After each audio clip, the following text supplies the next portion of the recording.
Happy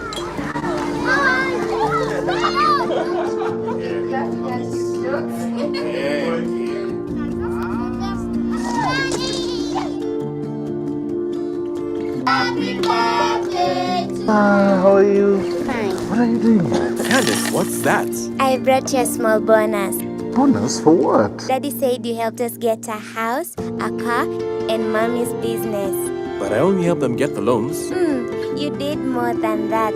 You got us 299 family dinners, 64 kisses on the cheek, 12 road trips to see grandma, 42 jokes from daddy, 49 laughs from mommy.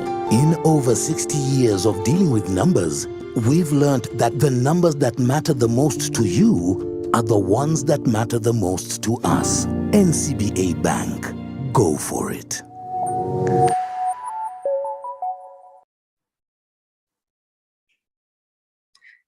Good morning once again, distinguished NCBA customers, honorable guests, ladies and gentlemen. Welcome to our first NCBA Economic Forum for this year, themed 2022-2023 budget. My name is Jackie Muhati. I'm the Deputy Director and Head of Brands for Marketing, and I'll be guiding the program this morning. Once again, thank you so much for taking time to join us to steer today's conversation, which will be centered on the review of the budget. We are delighted to be joined by a distinguished panel of guests who will help us navigate the theme. We will be joined shortly by Honorable David Osiani, who is the CAS, Chief Administrative Secretary from the Ministry of Industrialization, Trade and Enterprise Development. We'll also be joined by Flora Mutahi, who is the Chairperson of KEPSA and the CEO, Melvin Marsh International. We'll also be honored with the presence of Robert Waroiru, the Chairman, ISPAC, Public Finance Committee, and Tax Associate Director at KPMG East Africa. We also have with us Kwame Owino, the CEO of the Institute of Economic Affairs. Those are our external guests, and from within the bank, we are joined by Mr. John Gashora, our Group Managing Director, Mr. John Okulo, Group Director, Corporate Banking, and last but not least, our Chief Economist, Raphael Agung. The program will flow in such a manner that we will have the keynote address, but if we are not joined by Honorable Osiani, we will have the keynote address after the presentations. From there, we'll have a panel discussion and a Q&A session. So to guide with the Q&A session, kindly use the Q&A tab that you have to direct any questions. Now, it gives me great pleasure to invite our Group Managing Director, who will give us his remarks.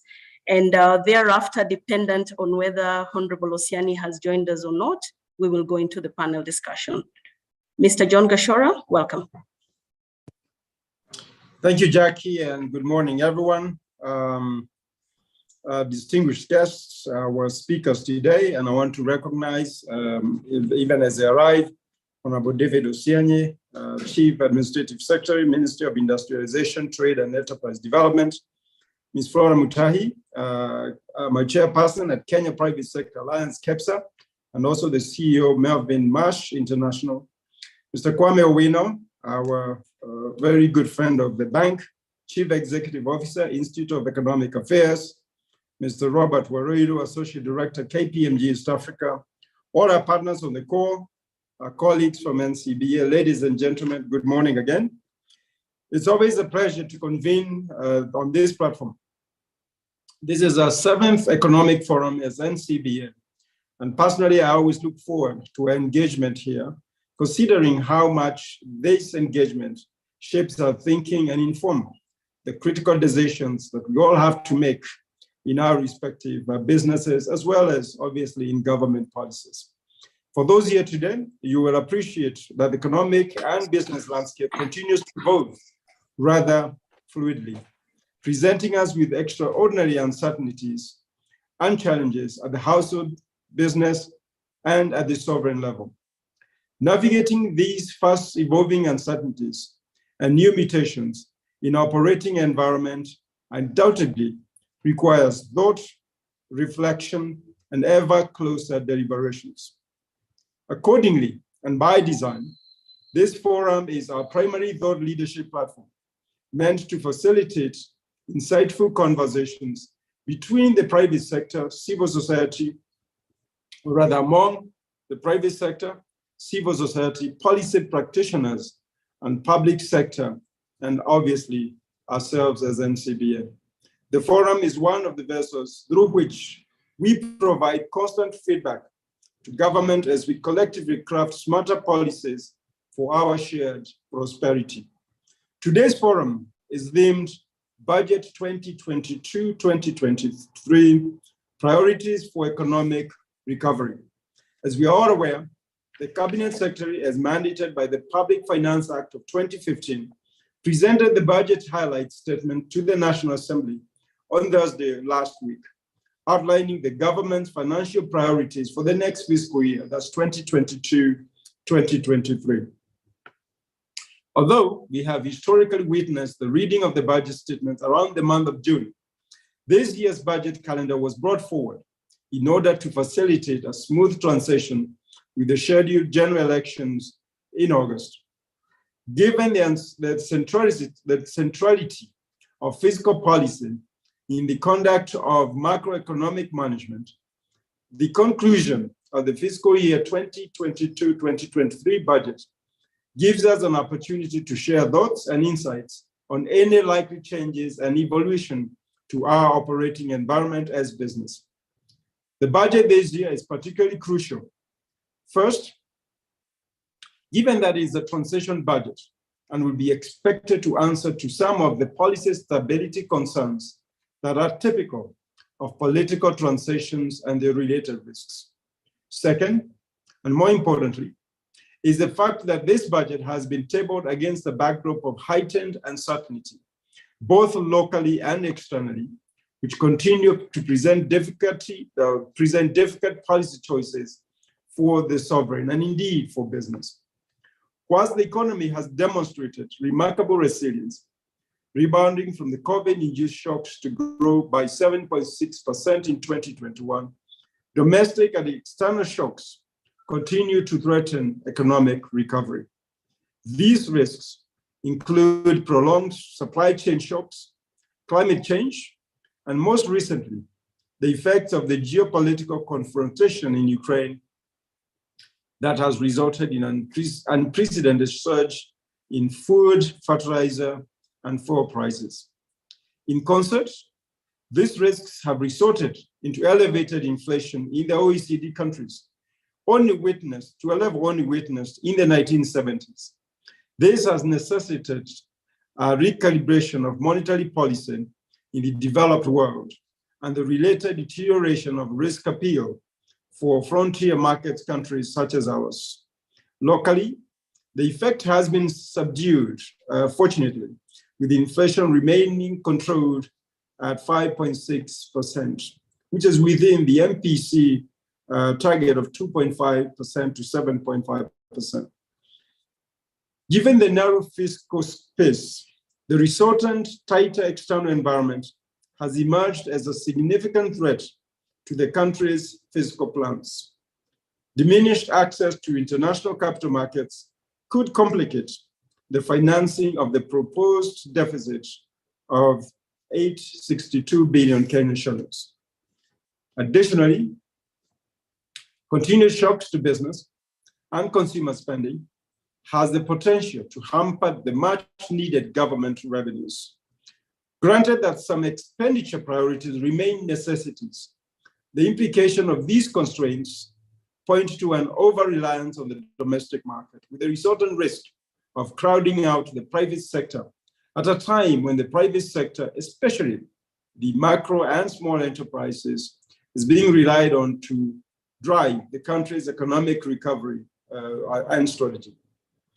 Expectedly, budgeting is always a difficult trade-off, especially in view of the currently obtaining fiscal space. In order to get the balance of priorities right, stakeholder engagement such as this forum are key. In this regard, I laud the government's continued stakeholder engagement demonstrated by the representation we continue to get in this forum from the highest ranks of government including today, when we expect the CAS to be joining us. This commitment has continued to ensure that the policy agenda is responsive to all our developmental priorities. We also welcome the sustained focus on the Big Four and the third economic stimulus program, which presents an opportunity for inclusive growth in the medium term, whilst also responding to the current heightened concerns on the high cost of living. It is our hope that the next administration builds on the gains under the current regime and maintains this pace of growth. At a personal level, I do welcome the continued focus on environmental conservation, as I believe that climate change-related risks present perhaps the single largest threat to the next generation, and more needs to be done to mitigate these future risks. And for that, I urge everybody, once the rains arrive, make sure you plant a tree, all of you. As a bank, and indeed as a KBA fraternity, we are putting in place frameworks guided by our regulator to set ahead of these risks and do our part to foster, to counter these effects of climate change. With those few remarks, allow me to return it to Jackie to guide us on the next steps. Thank you very much. Thank you, John, for those insightful remarks. We are yet to be joined by the CS, so what we will do is we'll move straight to the panel discussion with Flora Mutahi, who has joined us. Welcome, Flora. Robert Waruiru, Kwame Owino, and our chief economist, Raphael Agung, will moderate this session. Raphael, over to you. Good morning. Thank you, Jackie. Thank you for leading us this morning. Thank you, John, for your able leadership throughout this time. Our distinguished guests, Flora, we've had you before. Thank you for always honoring us on this platform. We benefited immensely from your discussions in the past, and I'm sure today will similarly be the same. Thank you, Robert. It's your inaugural appearance, but we're very pleased to have you nonetheless. And Kwame, of course, has been with us since inauguration. Very good friend of mine. Thanks, Kwame, and welcome.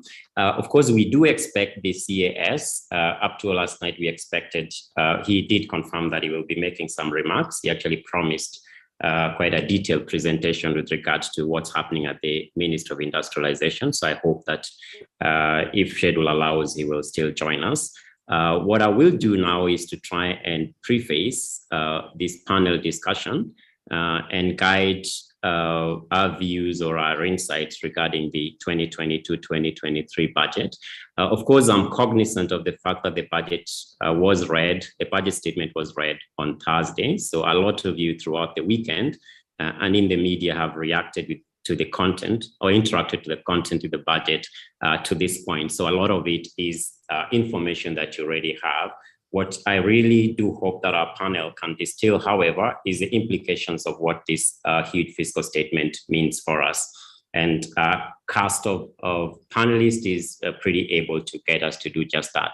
So as John outlined, and thank you, John, for that wonderful overview, the context in which the budget was read was pretty fluid. One is you've had the scheduled elections to address, which of course means that you have to revise your budget calendar, which is why we did have the budget statement read 2 months earlier. That's one. So we just have a scheduling issue to deal with. That's on the first thing, but of course also to finance that important event for our democracy that's due in August. So that's one. The backdrop, the macroeconomic backdrop, again, as John alluded to, was not any easier. As a matter of fact, we all know that according to the Public Finance Management Act, budgeting commences almost 1 year back. So we've had different steps of the budget being carried out, including the release of the budget policy statement sometime around November of last year. We've interacted with it intimately, but at the time of issuing and even during the sectoral working group discussions, of course, the macroeconomic environment that the CS was confronted with at the time is pretty different from the one we have today. For instance, those of you who are news-savvy, you can obviously see that the external environment has gotten even more dramatically different. So, and this is the reality of budgeting today. You plan based on what is in the visible horizon, but emergent risks keep coming at you and you have to adapt accordingly. Be that as it may, I think the resultant, or rather the legacy of the crisis we've been going through, primarily from the pandemic, is that we've ended up with a heavy burden of high cost of living on the populace, and of course the external risks, particularly geopolitical confrontation in Ukraine, is only exacerbating that further. So we've ended up with, for instance, the now infamous fuel queues that you're seeing, but also directly input prices, and therefore the cost of materials and food is elevated. And that is the some of the anxiety that the CS had to address in the budget. So if we move next, I think the numbers are pretty clear, and we'll get into a detailed discussion about what the planning framework was, what the budget performance has been to this point, any potential changes that we see with regard to the transition in August, but more primarily how the fiscal policy that's been put forward by this statement is likely to shape our operating environment at businesses. I'm conscious that we've been joined here by distinguished clients. Of course, you make decisions every day depending on the macroeconomic environment at the time. And so it is our hope that these discussions will help inform some of those decisions in a positive way. So at expenditure level, of course, you saw the 3.3. I think there's been significant commentary on just the sheer size of that number. What's often forgotten in that commentary is it's actually much lower than the approved budget of 2021-2022, which is about 3.6 trillion, if you recall. So the nominal number itself, yes, if you mention to Kenyan 3.3 trillion, would seem gargantuan, but the reality is it's still within the numbers that we've been seeing, at least in recent memory. The question, of course, is, and we'll get into some of that discussion, whether or not that size of the budget in and of itself is a bad thing or serves us as we should. On the revenue side, and this is where I think we need to pay attention, because primarily we have a legacy problem around public debt, and which problem has directly been occasioned by the revenue performance. So if you go to the next slide, the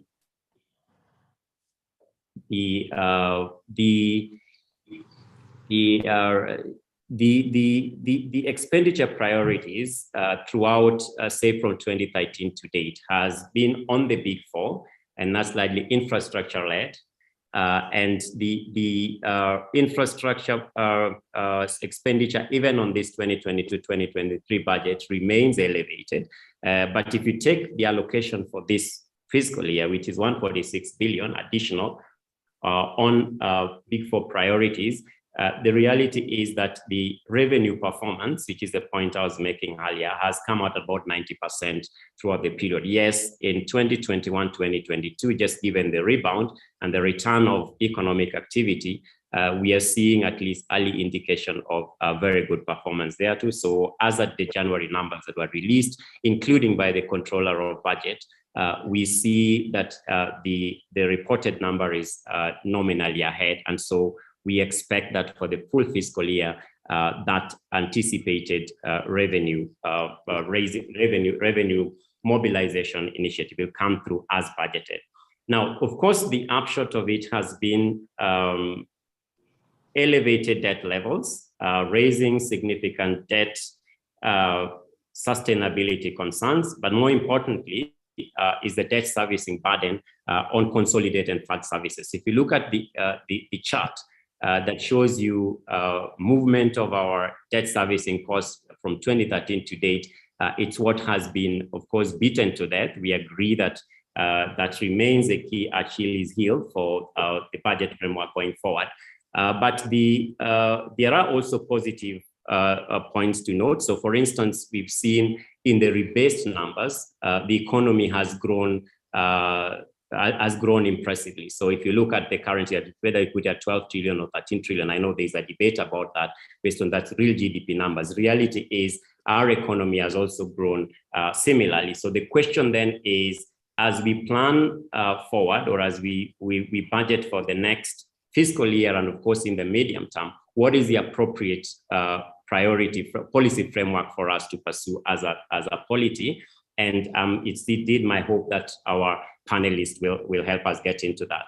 But the upshot of it is, where does the rain beat us? If you think about it, we focus revenue based on macroeconomic focus that we take, taking a view of the future. And in our future, in this particular instance, we are projecting 2.4 trillion in revenue, a significant part of it being ordinary revenue. However, as I've already noted, a performance on that revenue performance has remained almost 90% of all what's budgeted, including up to the previous fiscal year. So then the key risk that we see on this huge fiscal document is on the macroeconomic backdrop.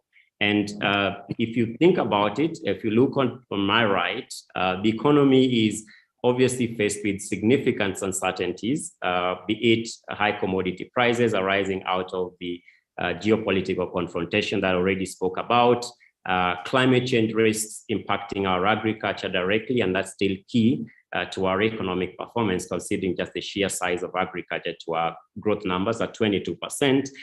We have what is now morphed into a gray rhino type risk, that's COVID, which is something that you are literally aware of, but remains a risk nonetheless. So typically in the same way you saw HIV and still ongoing. So we have nascent and a continued threat from COVID. Of course, you did see in this budget allocation up to about 7 billion targeting vaccinations. Just anecdotally, it was curious to me how that particular proposal was dismissed outright, at least by the commentariat, immediately upon the budget reading. In some cases, there's an argument that perhaps we could have spent that money differently. With that as it may, I think I laud the PS and being conscious of this particular risk. I think we've just seen additional drastic drawdowns in China. We do not yet know the exact path of the pandemic. Our assumption, though, is that we are in an endemic COVID scenario, which will have, of course, different variations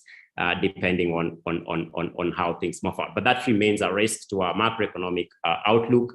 Of course, the resultant, partially a resultant of it, has been the supply chain disruptions, feeds direct to inflation dynamic. But more importantly, if you look at our import bill, especially on the energy side, I think that threatens that this macroeconomic outlook remarkably.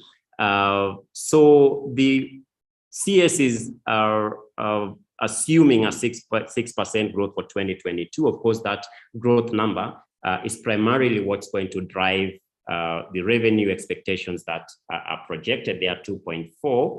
The question then is, given the reality of the emergent risks and sustained risks around COVID, yes, we expect that on the back of the strong rebound in 2021, we will still have continued growth, but our projections are somewhere lower than the 6% as projected. So we think that the key risk to this budget statement is emerging from the macroeconomic background that it presumes, and not from there on. Of course, that feeds onto difficulties around revenue. We are aware that the government at least has demonstrated commitment to the fiscal consolidation path. So if you look at the nominal numbers, yes, the projection is to cut down the deficit by significant, I think almost 70 billion. If you look at it to about 862 from the previous almost just under $1 trillion. And whereas that commitment is desired, the macroeconomic risks of the day make the assumption about laudable revenue performance a risk to that. And so we are likely to face a situation where the debt sustainability concerns stay ahead. It doesn't help, and this is my final point as I welcome the panel, it doesn't help the budget, of course, by definition, and I can't fault them for this, presumes some sort of policy continuity. So if you think about it, yes, we're having a transition in August. I always remind Kenyans that we have transitioned before, and transitioned in some cases in mixed form, but we've transitioned largely successfully in the past, including the contested elections of the past. We've seen institutions come out very strongly in addressing those, especially the judiciary. And our view is the August election shouldn't be any different. So if we do have a successful transition, whichever platform takes the reins of power, the policy continuity that's presumed in this budget in terms of planning. So for instance, contingent allocation into the big four as MTP3 comes to a close is something that one would want to take pause on. So that's another risk that we see a policy that's continued. And I think to the extent that the political rhetoric is rising, it would help if the two leading candidates speak to policy continuity in ways that would assure confidence. The response to the legacy issue around debt sustainability, of course, is addressing the debt question itself. You've seen on that chart, debt has grown faster than our actual economic growth. On the rebased numbers, I think we're averaging about 4.6 GDP numbers, and we're seeing debt growing faster. So it was important that at least from a policy proposal point of view, this particular statement response to that. Of course, they've moved to anchoring debt onto at 55% of GDP. I think that movement in terms of just sheer management and accountability to of the same is reasonable and is expected. I think it makes it much easier to. But the question is, at 55% of GDP, are we already in breach? I note that the CS has stated, as demanded by the Constitution, that he will provide, or anybody who's budgeting for this will provide, in cases of breach, immediate plans of addressing it back to that threshold that has been put forward. I need to remind us that we're on an IMF program. The program, I think you did see initial staff level assessments reports yesterday suggesting that they're pretty positive. They're happy with the sovereign's commitment to all the agreements that they've had under the program. And so we expect that that also should furnish some of that. So I'll leave it to that and come back to the discussion, but that is the context in which we find ourselves today. And I thought maybe I'd just quickly remind us of the context in which the discussions that we're shortly going to have will be had. So with that, has already been introduced, I will welcome again, and I'll start with Robert Warwiru, who chairs the Public Finance Committee at ISPAC. He did remind me that, yeah, he's been at this since they got a first sight of the draft finance bill. And what Robert will do as part of his opening remarks is particularly very quickly in 3 slides, take us through the tax provisions under this budget. And then I'll move to Flora, who will give us the private sector reaction to economic performance this far, but more specifically, the budget outcomes and the plans as given. I need to remind us that the economic recovery strategy presupposes heavy involvement with the private sector. Noting that fiscal space and how deficient it is, I think the government correctly identifies the private sector as being the key driver to economic recovery. And so we are really, really pleased to have Flora speak to us today on the private sector. And then I'll have Kwame come in with initial reactions to the budget, but more specifically as critique, and it's not scripted, so I haven't spoken to him about this, a critique of our economic strategy from 2013 to date, and especially how it speaks to the narrow options that the CS had with regard to this budget on Thursday. So Robert, over to you. Thank you. Thank you very much, Raphael. Just to confirm that you can hear me loud and clear. I can, thanks. Excellent, excellent. And good morning, ladies and gentlemen. It is an absolute pleasure to join you in today's session. And like Raphael says, and as John has said, we're looking to contextualize the Finance Bill 2022 proposals. Now, let me just start by saying that what we have and what I have in front of me here is what is being circulating in the public domain, but we believe this is a near final document. And so what I will be presenting here will be the draft proposals that we have seen. In the presentation outline, we'll capture the income tax proposals, the indirect tax proposals, that's a VAT and excess duty, and then a bit on the procedural acts. So we can just go straight into the income tax proposals. And perhaps just to contextualize this, we're looking at, like Raphael says, we're looking at government saying we want to raise an additional 50.4 billion shillings from tax proposals. But remember, the revenue target for Kenya Revenue Authority, or now Kenya Revenue Service, is growing by about 341 billion. So the question that we have to ask ourselves as tax professionals and as business people is, so where is the extra 290 or so billion shillings going to come from? And I suppose it's fair to say that Revenue Authority will definitely be on a very, very aggressive stint to collect this revenue. And I'm sure we'll be discussing as we go along around what are some of the things that we have seen Revenue Authority doing. So the key proposals that we have seen from an income tax perspective is taxation of derivatives. You'll recall that, for example, 6 or so years ago, Kenya Airways made a significant loss on a fuel hedge. And the idea there was if Kenya Airways is making a loss, then somebody is gaining. And so are we taxing that person who is gaining? And that's the reason, that was the rationale for bringing in the 15% withholding tax on derivatives.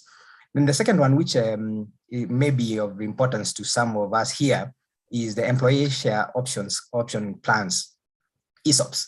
Now, currently, as we speak, these are taxed at the point of vesting, at the end of the vesting period. But the key change here is the benefit, how you determine that taxable benefit, because currently the benefit is between market value and offer price at grant.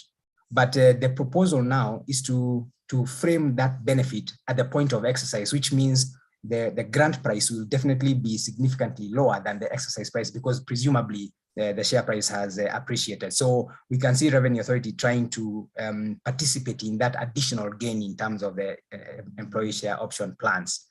Then a good one that, this one we're quite happy about, was the microfinance institutions being exempted from the interest restriction. Now, just to briefly explain this interest restriction, what happens is that the Income Tax Act restricted the amount of interest deduction that a company could take. And never you mind that you're perhaps taking a facility from NCBA and paying NCBA the interest, and NCBA is declaring that and paying tax at 30%. But the commissioner was saying, I am going to disallow that interest expense to the extent that your interest expense exceeds 30%, 30% of your earnings before interest, tax, depreciation, and amortization. So MFIs, as you will probably be aware, they borrow a lot. They mobilize deposits in order to then lend to you and I. And so there was a concern, real concern, about the element of interest that they are incurring. About 60% or so of their cost is interest. So if you restrict that interest, then it becomes a significant issue for them. So we're quite pleased with that proposal. And then for those of you who may be working for multinationals or companies in Kenya which have branches or subsidiaries out there, there's a very, very, very extensive country-by-country reporting requirements. And just to give you an idea of those reporting requirements, there are at least 3 that have come in. You need to say whether you're an ultimate parent company, and that confirmation or that notification needs to go to the commissioner by the last day of the financial year. And then you need to file a country-by-country report which lists the assets. You're basically telling Kenya Revenue Authority, this is my balance sheet in Kenya, this is my balance sheet in Uganda, this is my balance sheet in Tanzania, and wherever else you're operating. And then thirdly, within 6 months of your year end, you then need to file what is called a master file and a local file. Very, very comprehensive information. And the idea there is Revenue Authority wants to understand better where is value being created for tax purposes, so that they can then say, we don't believe that Kenya is getting its appropriate share of revenue. And so those country-by-country reporting requirements are very, very extensive, and we'll continue studying that as we wait for the guidelines. An interesting one, which we sort of expected, was an increase in the digital services tax rate. You'll recall that non-resident persons are subject to tax at 1.5% currently on their gross transaction value, where you transact on a digital platform. So that rate is proposed to go up to 3%. And so we're waiting just to see what the reaction is going to be from the market. But I have to say that as a country, and Kenya Revenue Authority feels that their option of going digital services tax alone rather than going the unified global approach is working better for them. And the last statistics we saw, Kenya Revenue Authority had collected roughly almost £1 billion shillings in digital services tax. So it's quite a good revenue driver for Revenue Authority. And then if you are planning on disposing of some land, my advice to you would be do that sooner than later, because capital gains tax is projected to go up to 15% from the current 5%.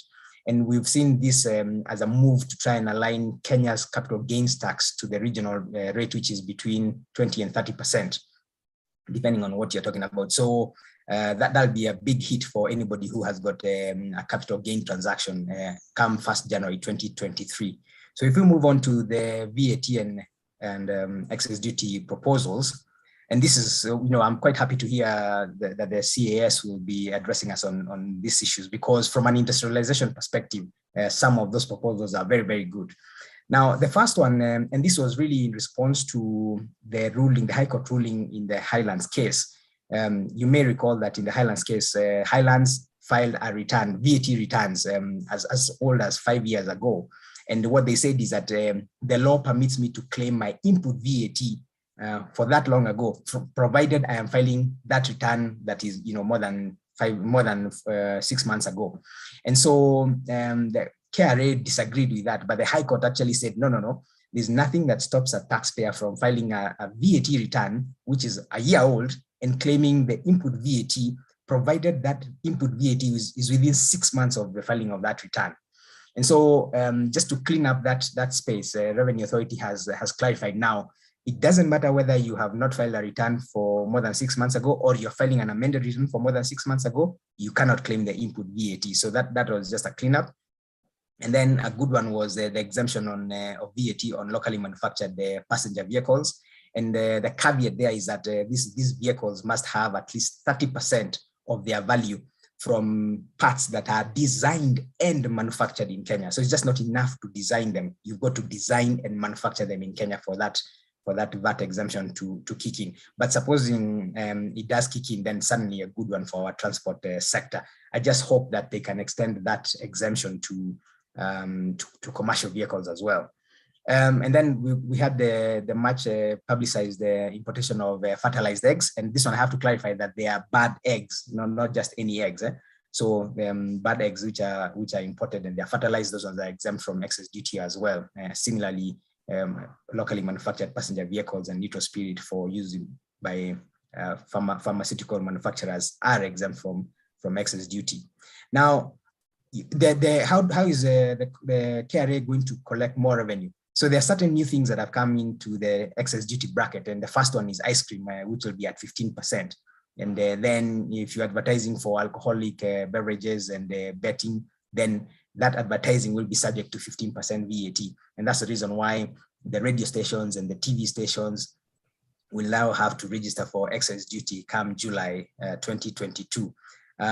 We are waiting to see what's going to happen around advertising online, because it then becomes very difficult to capture these offshore people in terms of that revenue base. So does it create an even playing field? We wait to see around that. And then of course, there's been an increase on certain excess duty items like cosmetics, beauty products, jewelry. Betting, of course, has gone from 7.5% to 20%, and chocolate. And of course, your usual suspects, the alcohol and the wines and the cigarettes. Actually, for spirits, if you enjoy spirits, the increase in excess duty is about 20.14%, quite a steep increase. So we are waiting to see how that pans out. And we will advise as we go along. So if you move to the last slide, which is the procedural acts. Right, so this is where for a tax practitioner and for anybody who is looking to deal with Revenue Authority, this is so important, because when you talk about the procedural acts, you're talking about the Tax Appeals Tribunal Act and you're talking about the Tax Procedures Act. Those are the two key procedural acts from a tax perspective. The first change is that today, the commissioner can register a caveat on land and buildings for unpaid taxes. It's very rare that you will see them doing that. And in fact, about 3 years ago, we had a conversation about whose charge or whose caveat ranks first? Is it the banks or is it Kenya Revenue Authorities? And we agreed that it's actually the bank's caveat that would rank first if it was registered first. So now we've got a new proposal that not only on land and buildings, but the commissioner can register a caveat on cars, ships, and aircraft. And for me, what's even more concerning is that if you've been notified of that caveat and within 2 months you've not settled that tax, then the commissioner may dispose of that caveated property. And so we're asking ourselves, can we find ourselves in a scenario where the bank has a first charge, KRA comes and disposes of that vehicle, and then the bank first of all pays itself, and then the balance goes to KRA? That's what the proposal would seem to suggest. So we're waiting to see how that is going to be implemented. A very good one for businesses, and we're quite happy about this one, is the automatic set-off of installment tax payments against future installments. You'll possibly remember the National Bank case where the tribunal ruled that no, you cannot automatically set off installment tax payments. And we found that to be quite punitive for businesses because you've got an overpayment with Revenue Authority. Why can they not use that overpayment against their subsequent installment tax liabilities? And this is such a welcome move because the provision starts with the word notwithstanding, which means for as long as I can demonstrate that I have an overpayment of installment taxes, then notwithstanding any other provision, including a refund application, I can be able to utilize that. So that's a very, very good one for businesses, and we're quite happy about that. Another one we're happy about is the commissioner's objection decision, which has to come within 60 days. Now, if you've been under audit and you may have experienced, you object to the decision and then the assessment, and then Revenue Authority waits until 55 days are gone, they ask you for additional information, and then you give them, and then another 60 days starts running. So it lengthened the dispute resolution process. And so we're quite happy with the circumscribing of that dispute resolution period to 60 days. And then for most of us, possibly who are running businesses, there is definitely a good move in terms of the voluntary disclosure program for unclaimed financial assets. And you may ask yourself, why this? If you look at the Unclaimed Financial Assets Authority Act, the authority is required to invest 90% of its funds in government paper. So how better to mobilize funds for government than ensuring that a lot of us disclose our unclaimed financial assets so that the authority can have money to invest in government paper. So that's a very good one, and it's going to run for 12 months, effective 1st July 2022. And I would encourage anybody who is in that space to take advantage of that, because you get a waiver of the penalties and interest. The last one, which is as you can see on your screen, is in red, is because I'm quite passionate about it, and I'm sure my co-panelists will have something to say about this, is the requirement to pay the 50% deposit before you appeal to the High Court. So you generally get an assessment from Revenue Authority, you disagree with it, you object, they give you an objection decision, maybe they still sustain the assessment, and then you go to the Tax Appeals Tribunal. If the tribunal rules in favor of Kenya Revenue Authority and you want to appeal to the High Court, you are required to pay 50% of the tax in dispute to the High Court. That's a significant issue for businesses, and I'm hoping that just like John said, we need to come together as stakeholders and discuss this proposal quite extensively, because if you look at other jurisdictions, like for example in Uganda, this issue has been debated. In fact, in Uganda, the Constitutional Court has ruled that such a requirement is unconstitutional. It offends Article 41 of the Ugandan Constitution. Article 41 of the Ugandan Constitution is akin to our Article 51 of our Constitution in terms of access to justice and fair hearing. So that's a serious issue. And the reason why it's such a serious issue is, if you look at jurisdictions like South Africa, like Nigeria, they have similar provisions. And in Tanzania, such a provision has been abused. I can tell you, I've dealt with a case where our client has been assessed on withholding tax on goods, which generally shouldn't happen. But you've had to pay that because you need to appeal, and for you to appeal, you need to pay this 50% deposit. It's a significant issue, and I'm sure Madam Flora may comment on something that we are seeing in terms of customs duty assessments on some paper that was imported into the country. The amount that KRA is looking to collect is about 70 billion. So if this provision comes into place and those taxpayers want to appeal, KRA is looking at collecting 50% of 70 billion. That's a lot of money. There are so many taxpayers who may not be able to access justice. And this is the reason why we are saying we seriously disagree with that provision. And I think it's important that government steps back and looks at what it's going to do in terms of businesses, because from a cash flow perspective, that is a significant risk. So ladies and gentlemen, those are the key changes. I think we can discuss a bit further as we go along, but I'll hand it over back to Raphael. Raphael? Thank you, Robert, for that concise and actually detailed review of the tax provisions as proposed by CAC attorney. I note your disagreement with regards to that provision, and I think we will have a chance to debate that. The important point actually to appreciate though is, again, it goes back to the revenue constraint and the fiscal space. So he did have a very difficult path to walk. So you can see the attempt to try and get every little coin is showing up in some of those proposals that you're pointing out could lead to inefficiencies. But anyway, I think we will get into more details. It's now my pleasure to ask Madam Flora Mutai. As I said, she's a distinguished participant in this forum. We're always pleased to have her. She represents the private sector today, but also runs Melvin Marsh. And so just the private sector reaction to there are more disagreements in the manner in which Robert is alluding to, or are we generally happy with regard to progress this far and the proposals to take us forward into the future?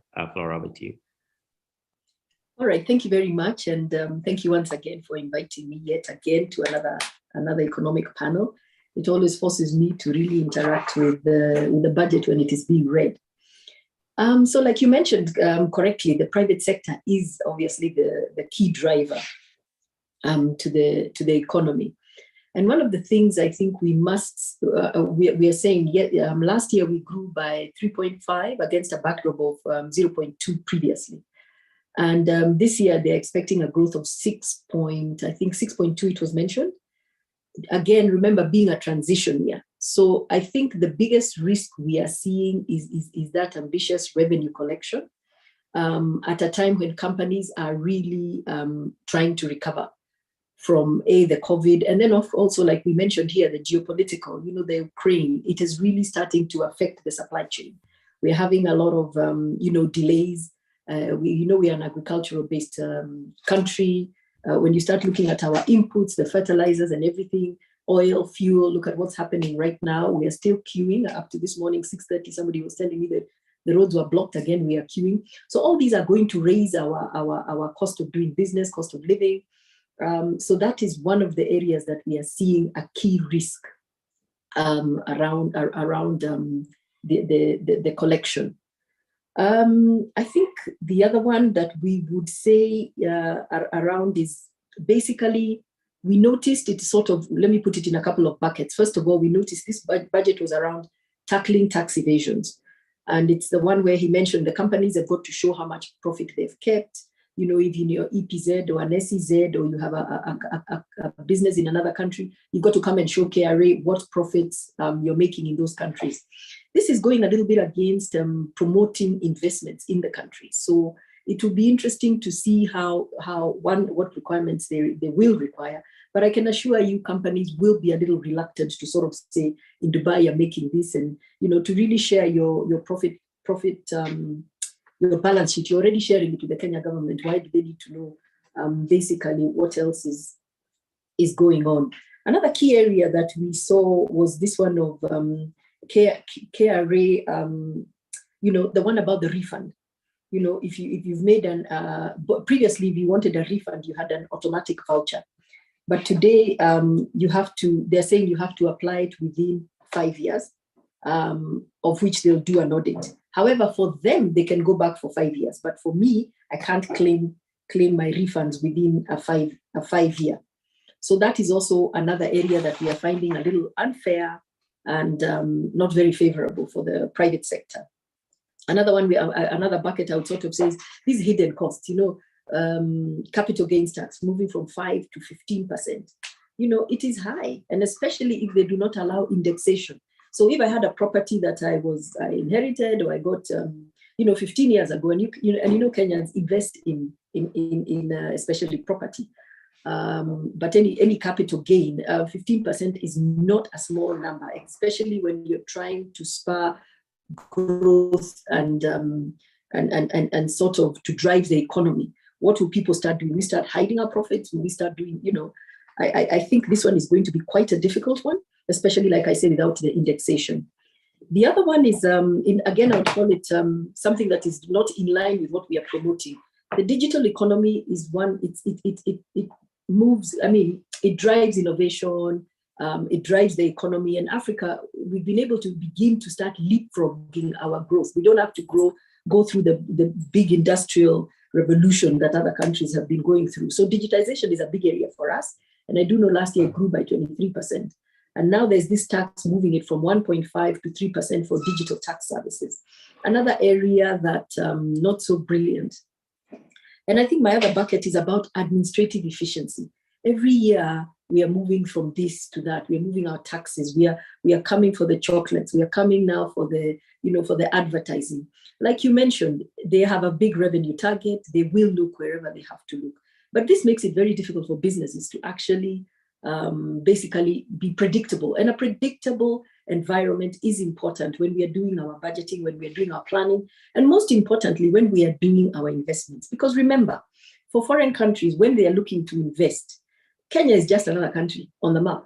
So they will look at all these countries and say, where can I get predictability? Where can I get growth? Yes, we agree. Growth is in Africa right now. There's the scramble. But where can they get better areas? So predictability, administrative efficiency, we understand, is an area we are really trying to say, could we have a lot more predictability in that area?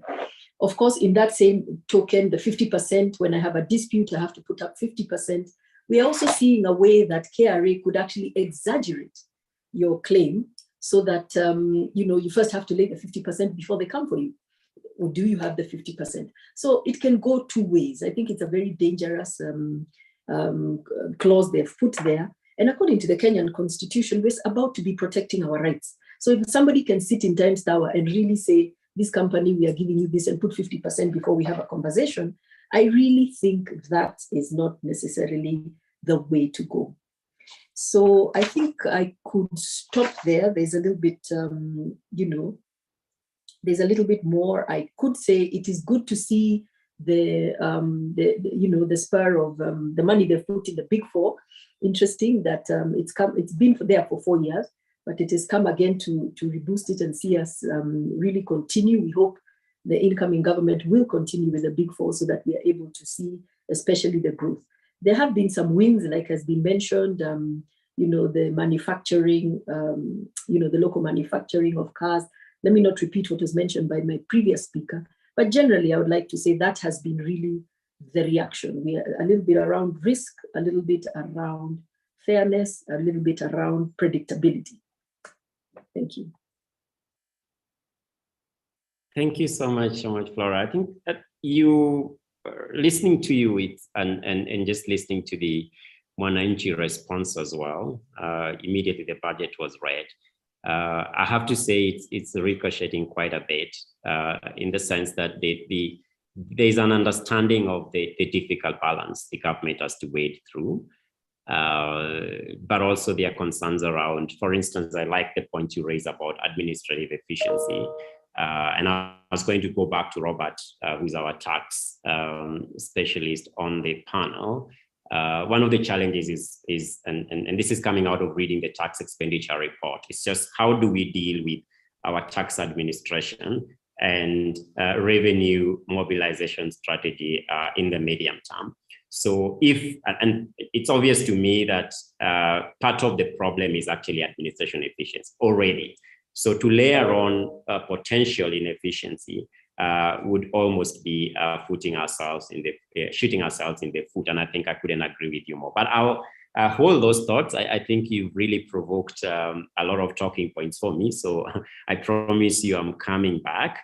Let me first allow Kwame also to make his initial comment and basically give us what, from the policy angle, what they see with regards to the statement as read.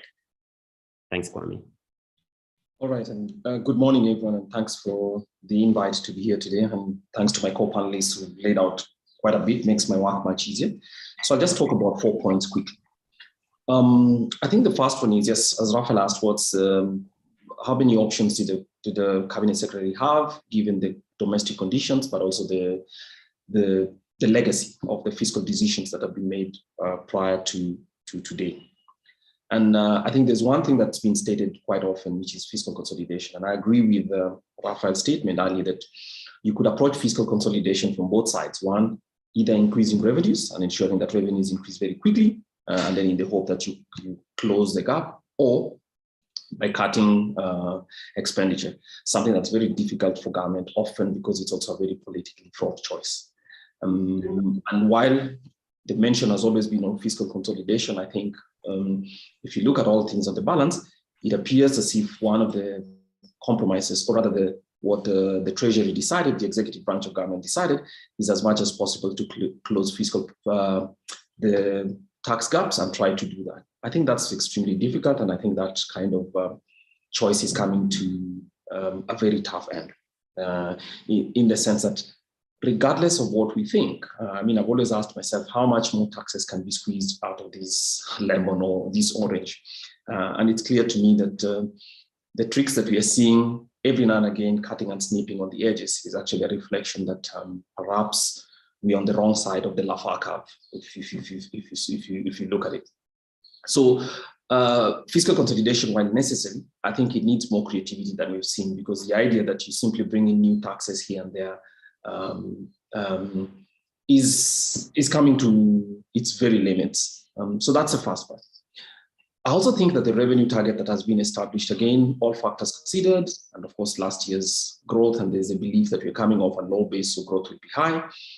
I suspect as well that before we had the difficult geopolitical environment and Kenya's own problems with the droughts, and I think the Met Department says once again that for the third straight year, we'll have suboptimal rains in the long rain season, which tends to be Kenya's best bet. And I think it correlates very highly with economic growth, suggests that yes, it's going to shape another perhaps 1.5% of GDP growth. So I'd like the Cabinet Secretary who's very ambitious, or rather, who's very optimistic. I'd like that as well, but I think that all these factors considered right now, it looks like in this financial year, 6% growth rates would actually be a little bit on the higher side, perhaps being by even as much as 20%, much higher, or even 1/3 as high as higher than what he thinks. So obviously it has a knock-on effect on fiscal consolidation. So the revenue target, in my view, also looks quite ambitious. Then the other point that is mentioned, I agree as well with Flora and Robert, who said that if you look at what we have in terms of taxation policy, and we have a tax policy that changes every year based on what kind of pressures government faces. And obviously, I think in terms of stability and coherence, it's a mess, to be honest, because if you see excise taxes, which tended to be, or rather in terms of principle, has always been a tax of resort for subjects, I mean, rather for objects or services that government wishes to discourage, so that the revenue that is gained from it usually is incidental and not necessarily of reliance. But right now, I think it is considered that the excess tax has become a stable revenue source that every year is tweaked here and there. So it's come from chocolates to ice cream. I mean, forget about alcohol and cigarettes, for which it's been a staple, and it's adjusted every year.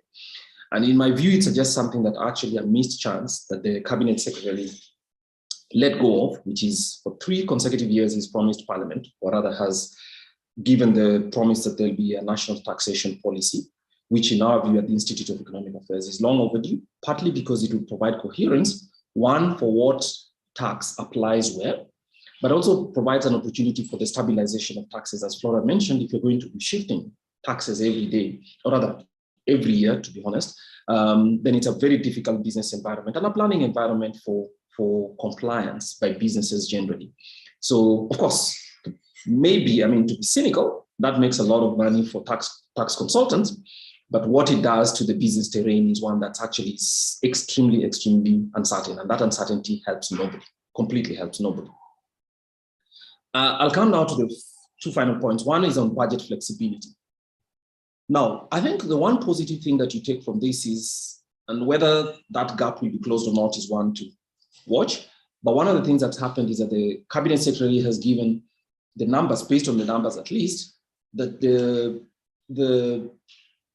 deficit to revenue actually seems to be falling. Basically, deficit to all spending has fallen in the last 3 years from 35% to 31%, and this time to 25%, assuming that that revenue target is reached. So meaning that obviously the amount of money that actually has to be gained relative to the total revenues would be just 25% more, which is actually less than it's been for the last, I think, 6 years. Yes, 6 years.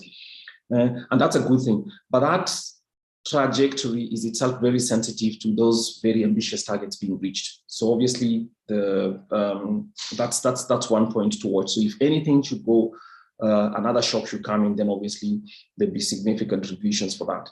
But what it does is that there's very little budget flexibility that's available, because if you look at the consolidated fund services, which is the non-discretionary budget items, which is basically public debt, obviously a huge amount that's being serviced.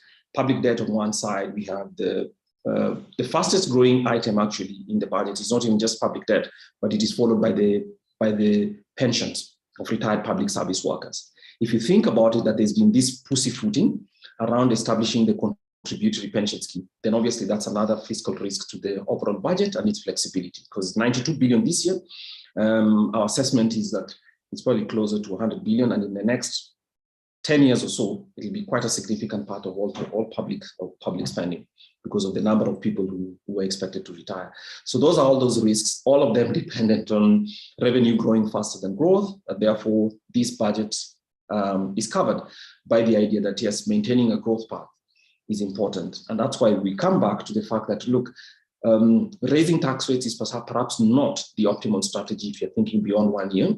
I think one of the things is to make sure that the tax system or the fiscal policy, especially in terms of establishing revenues, are such that it allows for longer term investments to come in. But the tweaking of 5 points here and 2 points there, in my view, is not going to close and create a stable path. And as I conclude, we find it very, very interesting that I think in late last year, but by February this year, the Treasury issued the medium-term debt management strategy, which is very coherently done, and which itself establishes that, look, the debt management basically, or rather the fiscal deficit every year should be in the 3 to 4.5% range. And our view at the Institute of Economic Affairs is, if that is what it is, then obviously you've already established a debt ceiling. So the debate about a debt ceiling is, in my view, superfluous if you already have the medium-term debt management strategy. But the debating about a budget ceiling, which in our view, again, has already been surpassed, is very interesting if you think about the debt management strategy already being here.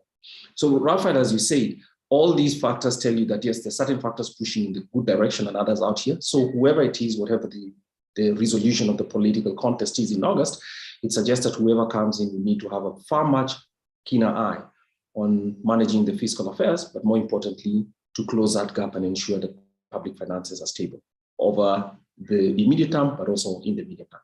Thank you. Thanks, Kwame. I quite a lot of stuff out there. I just saw one clarification that was sought. I think you mentioned the Laffer curve.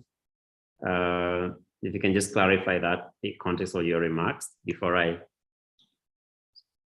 Okay, well, so the Laffer curve is this theoretical construct by a professor of economics who made it obviously popular in the United States in the late 1970s. And what he was arguing is something that's very simple to see, which is that if you have a tax rate, basically a tax rate should be conditioned by government trying to establish a tax rate that ensures that the revenues are highest. And so the highest tax rate that a government should pursue is the one that gives you the highest revenues without necessarily discouraging economic activity. he suggests, and I think this is a question of logic, but also verifiable empirically, that if you go beyond a level of tax that allows for businesses to continue to operate, then while the tax rate will increase, actually the collection of tax revenues would reduce. And I think Flora alluded to this as well, about the fact that if the tax rates and administrative burdens become higher, which are themselves actually quantifiable economically, then it might make that activity not worth engaging in beyond a certain threshold. So a government needs to be very careful about ensuring that that threshold is not passed. It's not easy to see, but sometimes I think it is. So I'll give the example, like in Kenya. I'll give a bad example, and you must excuse me all. In the last few years, the excise duty on alcoholic beverages, I don't speak for them, but for the alcoholic beverages, especially for malted beer, has been increasing by the year, and with discretion for the Director General of the KRA to adjust it on excise taxes every second year. I think this time it's coming every year. And one of the things we've noticed at the Institute of Economic Affairs, as the rates have risen, the total revenue collected from malted beer has actually been reducing. I mean, stagnant, but if you take the real terms by stripping off inflation, it's reducing, suggesting to us that the Laffer Cup principles might be in operation here. Yeah, thanks. Well, thanks. I think thanks for that education. I just did see that curious from the chart, and I thought maybe we'll also take a chance to revisit our economics. I have to say there seems to be unity in the quibbles we have with the proposals, and that's a good thing. Indeed, if you recall, the Public Finance Management Act and the Constitution expects exactly what's ensuing on this platform. However, and I'll start just with the last comment from Kwame with regard to the 4 points he's made.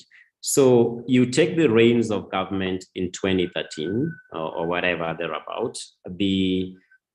My reading of the administration is, look, we have discretionary spending priorities and non-discretionary.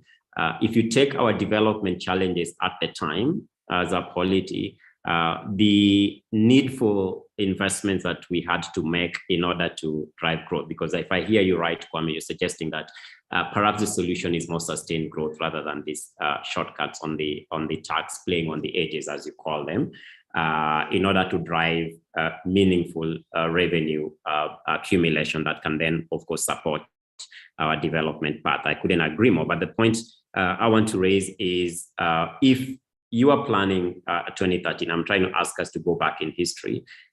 The challenge you have in terms of developmental priorities almost doesn't give you room to step away from the infrastructure-led path. And yes, I agree, we've taken collective decision in terms of waste, and there's a lot that could be done there, craft, what have you.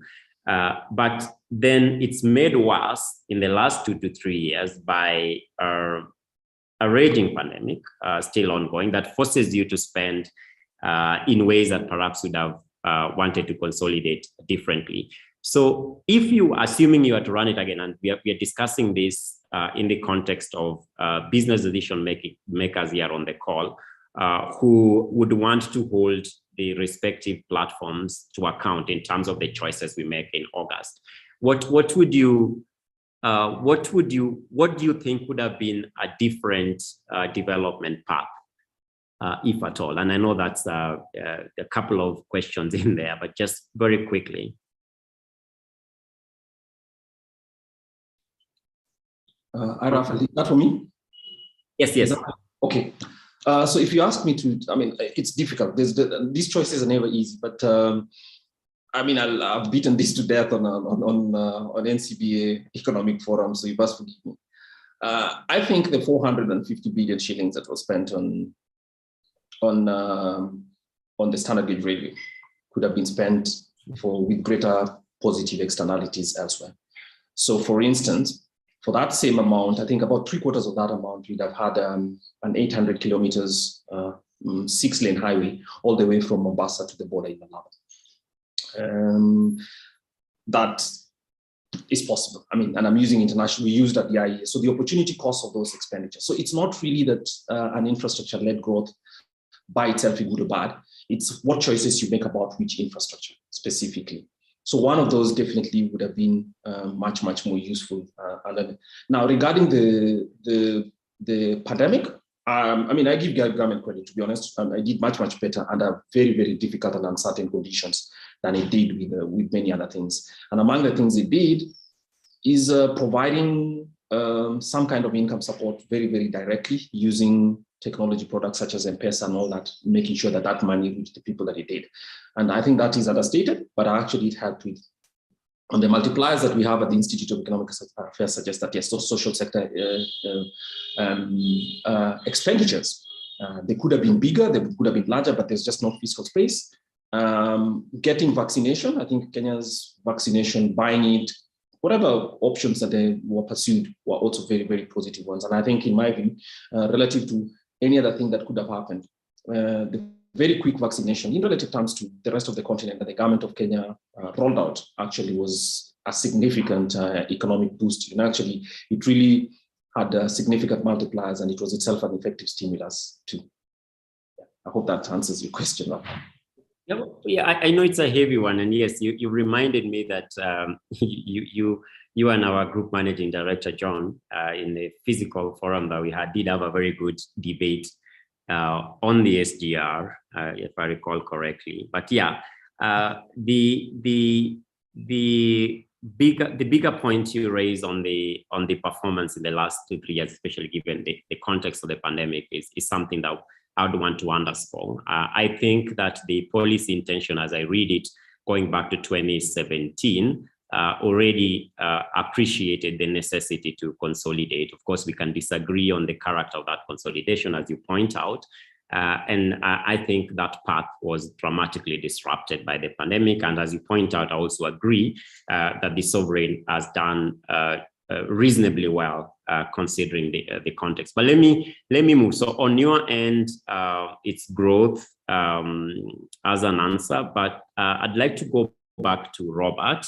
And the reason is we've all agreed, including Flora, that the numbers begin to fall apart as soon as the revenue numbers don't come through, and that's a macroeconomic risk to that just budgeting process. So it brings me to the point that, okay, assuming we are taxing as it is, and the tax provisions have been outlined, Robert, what is the revenue or tax strategy that you think would be appropriate considering the times? Robert? Yeah. Yes, thank you very much, Raphael. And maybe before I even go too far, I just want to agree completely with Kwame and Flora in the sense that we as a country need a national tax policy. It doesn't, and the World Bank has actually done this study, and they've said, look, investors do not invest because of tax incentives. Investors invest because of a stable and certain tax environment. So that's what you're looking at. It doesn't help to have this benefit and then you move it out the following year and then you bring it the following year. That certainty is lacking. To answer your question, Raphael, and just this echoes what Kwame is talking about. I think as a country, we need to do a couple of things. One is look at that fiscal consolidation that Kwame so eloquently explained to us. And this has to be both ways. I don't think we can address it one way. It's got to be enhancing revenue and reducing our expenditure and prioritizing our expenditure for that matter. And I think from a tax perspective, the one thing that the government has to do is to try and expand that tax base, because I always get fascinated that we've got about 20 million voters, but only about 6 million people are filing their tax returns. What are these other 14 or so million people doing? Are we actually taxing the hard to reach sectors of the economy? So that if you ask a lot of people on this call, a lot of them get Revenue Authority audits every 2 or 3 years. So would Revenue Authority do better if it expanded that tax base and said, look, let's get as many people as possible paying taxes so that we can reduce that tax burden. And I think also the shift from income tax to perhaps indirect taxes, that is VAT and excise, may be something to think about. And even as you shift, you retain a lot more money in people's pockets, and you permit more consumption in the economy, which means that there's more taxes to be collected in a more efficient manner.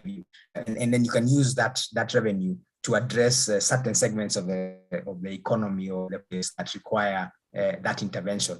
And for me, a critical one for that is why, for example, why can we not have VAT at 4% on these products, some of the basic products, so that they are more affordable, for example? And I think that can only happen with an expanded tax base. And I can tell you, Raphael, that Revenue Authority, for them to get to this 341 billion, there's no other way they're going to do it. They need to expand that tax base because the new measures only give them 50 billion. So where is the 290 going to come from? It has to be an expanded tax base or taxpayer base. And so that is definitely what I think this country should focus on. Raphael? Yeah, absolutely. But I think we all agree that we need to expand the tax base. The problem is that there's a structural issue, as I see it, which is even before you expand it in the analog terrain, in the ways in which can be to the desired levels, the economy itself has morphed into something else. So I'm talking about the fluid and quick movement into the digital realm. So you'll agree with me from your tax practitioner of whatever bent is taxing the digital economy is a new ballgame. So you having a structural problem thrown at you, and this is not unique to Kenya, you then have to look for, so you've seen, for instance, going on national 1.5 to 3%, as you pointed out. But do we really have the administrative capacity or even the smarts to be able to address taxation of the digital economy, as it were? Raphael, I actually think we do. In terms of smarts, there's absolutely no question about it. I think we've got very smart guys at policy level, even at Revenue Authority level. And I think I agree with your point around structural deficiency or the challenge from a tax perspective, because you want to tax these sectors of the economy. Now, how much yield are you getting? How much tax are you getting from these guys so that it makes it worthwhile? Remember, one of the canons of taxation is that it's got to be efficient. You cannot be spending 100 shillings to collect 90 shillings. It doesn't make sense. And that's something that government needs to look at in terms of, do we deploy more technology? Do we make it easier? And I liked Kwame's point around the Laffer curve, because it's got to make sense for people to pay taxes. Otherwise, we're going to become like Italy, where you own a Ferrari, Raphael, but you don't pay any taxes. When you look at your tax returns, you don't pay any taxes. So I think that structural issue remains a big problem. And in fact, if you look at the summary that the CS presented to Parliament, I think on Wednesday last week, one of the things they said is that we're going to focus on block management system, because they think that a lot of landlords are still not paying taxes. So boots on the ground, we need to see whether people are paying these taxes. And this is what I think will be the correct way to address the so-called hard to tax sector, this informal sector, where a lot of people are making money, especially informal businesses. People are making money, but they're simply not known to the system. And that has to be the way to crack this, Raphael. Okay, well, thanks. I think there's a more direct one just in terms of levels. You can take this one very quickly, and thanks, Robert, for that. Regarding the capital gains tax increase to 15%, is there a change in the value or size of land that is eligible for the CGT? I just quickly on that. That's one of our attendees. No change, Raphael, unfortunately. And like Flora mentioned, because we don't have an indexation regime like Uganda, for example, that's going to be a real challenge. You're going to be paying capital gains tax on inflation. Okay. All right. Well, thanks for clarifying that. Let me come back to Flora.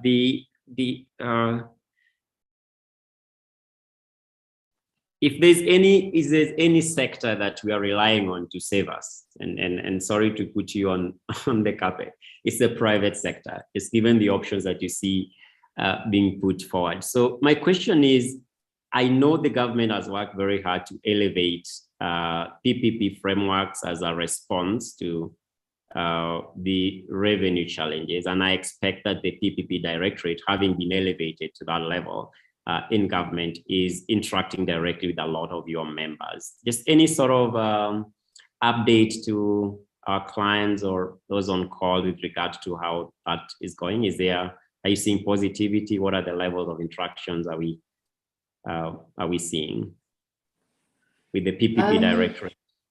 Okay, I think let me just say I don't have much information on whether they've gained traction, but I do know there are a lot of ongoing conversations. For example, around the vaccine, a lot of our members were really, really wanting to join hands with government and do the vaccine. So I guess the framework is there. They've seen the importance. The willingness is there. So I believe it is only a matter of time. I do know of some, I think in the construction space, people who really tried to do it with government. But some of the requirements they were asking for, like government guarantees and things, were a bit of a challenge. So I believe it's a journey we've begun, and I'm glad the government has sort of understood the importance. So I do believe it's just a matter of time, and we'll see a lot more around it.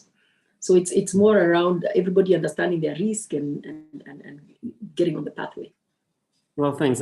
That's exactly, at least when we had the PPP director on this forum, that's exactly as it was designed. So we are very pleased to learn that there is positive engagement.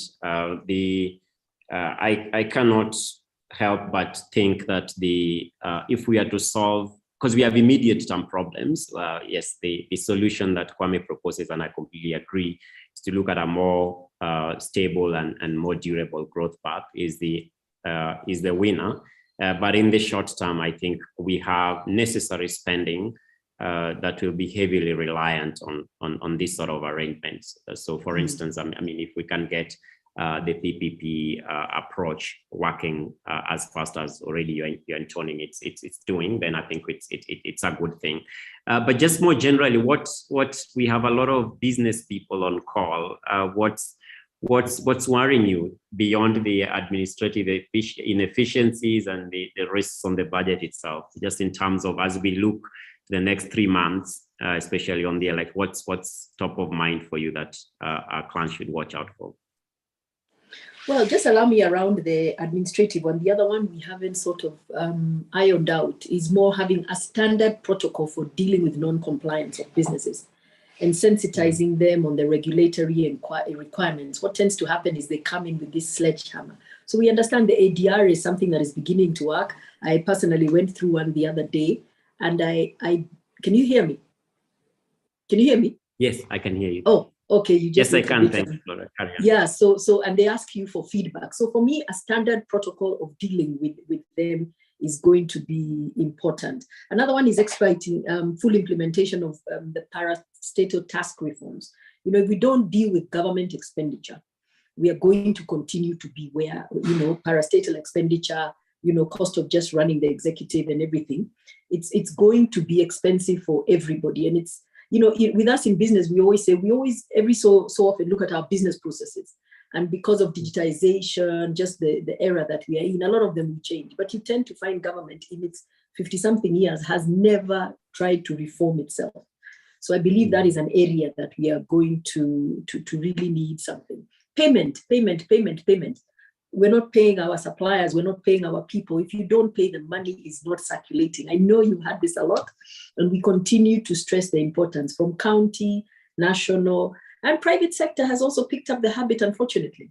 So this is something, I think, a prompt payment, we need to be a little bit more serious around that, because when you get the economy running, that is when you're going to get the kind of growth that they are looking for. So I think we all need to be around this and make sure that it happens, you know, refund the private sector. To your question around what's worrying us, of course, there's a little jitteriness around elections. But we do have a peace campaign we're running at KEPSA called Kenya Daima that is also trying to tell people, let's delineate politics and economics. Let the politicians do politics as we do our economics. But most importantly is let's choose our leaders wisely.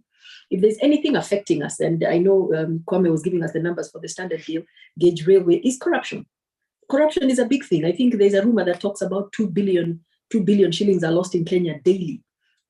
The leaders that we choose are the ones doing this. So we need to be very careful in business and really be responsible. Find out who are you voting for and why.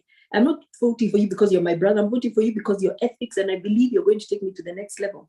And the day we learn to come out like that, I believe is the day we're going to be able to change this country, because corruption is a big thing that drives up a lot of these expenditures that we see. Yeah, I couldn't agree with you more. And on that positive note, we really have to make careful decisions, and we have the power to make a difference. I couldn't echo that further. It's on point. State-owned enterprises, yes, very huge burden on the exchequer. I think there was a passing commentary on it, but I know that about 6 months ago, the National Treasury did issue a reform, I guess, based on the IMF program that gave a very detailed account of performance of state-owned enterprises and the plans there to, I guess what you're pointing to is, given the huge burden of the exchequer, if that can be addressed, that would give us some breathing room in order to support the necessary expenditure that we have.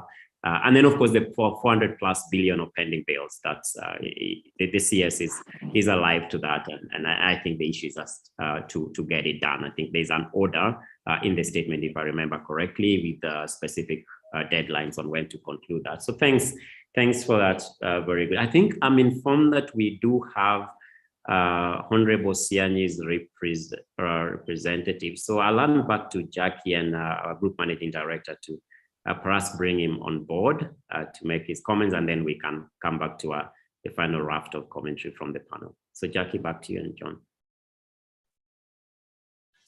Thanks for that, Raphael. We do have Mr. Stephen. Stephen, are you on the call? Yes, Jackie, I'm on the call. Thank you for joining us. Mr. Gashora. Thank you, Jackie. Thank you, Raphael, and thanks to our panelists for that very informative discussion. So as Jackie has announced, our chief guest today, Honorable David Osiani, could not join us today. He has sent us apologies due to a very short notice meeting that he had to attend to, but he has sent his very able representative. Stephen Odua is the Director Industries in charge of private sector development and business environment in the Ministry of Industrialization, Trade and Enterprise Development. So Stephen will represent Mr. Osiani for this presentation. So I want to take this opportunity to welcome Stephen to present his remarks. Welcome, Stephen. Thank you very much, John Gashora. To our panelists, those logging in online, ladies and gentlemen, good morning. Like you've heard, I'm Stephen Odua. Apologies from Honorable David Osian, our Chief Administrative Secretary, will not be able to join, but he sent me with his remarks. So I will read his remarks and also just chip in to some of the areas that I think have been mentioned by our very able panelists regarding the government direction within this particular budget. Ladies and gentlemen, I'm delighted to address you this morning as this NCBA Economic Forum, which seeks to bring together leaders, policymakers, and private sector to discuss emerging policy issues of the day, with a view to catalyze private sector participation in the national economic agenda. I take this opportunity to thank you all for attending this forum, which also seeks to provide insights to your NCBA clients on the government's financial priorities for the year in a fast evolving and increasingly challenging economic backdrop. The government of Kenya is committed to addressing the bottlenecks that continue to hold our economy from achieving its full potential by focusing on close collaboration in delivery of programs and projects. One of our focuses is to increase the manufacturing sector contribution and the creation of employment. Just to then deep dive into the budget statement of this year, as some of you have already pointed out, there is consistency in terms of trying to see how we could further implement or further or continue with our Big Four agenda, with a particular emphasis being put into the four particular pillars of the agenda. And as you will note from the allocation of the funding in this year's budget, 10.1 billion was given to the manufacturing sector towards the manufacturing pillar for supporting the job creation. 46.8 billion was to enhance food and nutrition security. And as already been alluded to by some of the panelists, it's important that we see how we can enhance our agricultural production, which has been our key bone in terms of economic growth. We know the rains, the issue of the rains being not as consistent as we'd like would be a challenge, but also the government is taking initiatives to see at least how we could reduce some of the inputs, and the issue of supporting fertilizers or reducing or subsidizing on fertilizers is one of the measures we see moving forward. The other issue is 62.3 billion has been given for providing universal health coverage and to guarantee quality and affordable healthcare. As you know, and as is a theme of this year's budget, accelerating economic growth, recovery for improved livelihood. We are coming on a backdrop of the COVID-19 pandemic. We see stability, we see recovery in terms of the business activities coming back to almost a full operation. But we are conscious of the recurrence already happening in some of the countries, especially China. Just reading today, there's a new variant in Botswana. So we are conscious about that, and a lot of funds have been put to ensure that at least the issue of vaccines and addressing or giving our preparedness for a pandemic is put into place within the health sector. So the universal healthcare then gets the lion's share in terms of the budget allocation within the Big Four area. Then there's still also allocation towards the affordable and decent housing as a part of the continuity within the Big Four agenda.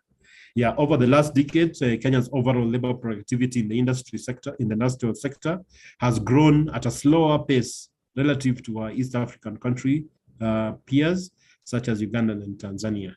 As we note in the 2019, Kenya's estimated value added per worker in the industry sector was US dollars 9,354, whereas that of Tanzania and Uganda was US dollars 10,076 and US dollars 10,506 respectively.